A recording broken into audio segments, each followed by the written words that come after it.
Chúc hai đồng đi. Chẳng đã có đang nghe nơi chẳng để có là đập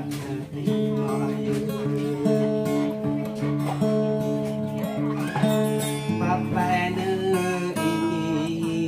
đã nấu ít rồi cả mắt với cơm làm sang qua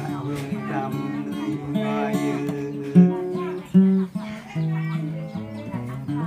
mà nếu mà có dòng gỡ mà kia trong bên là nơi kia ra bên nơi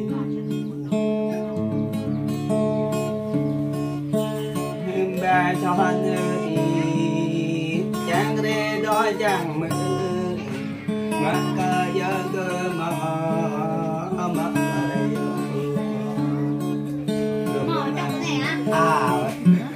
lăn ôn nhai lăn giờ bà ôi quốc người gọi này vô ôn nó thật chẳng cho gương mọ tại đó chắc cái nó ai mừng quay với tôi chắc ra tù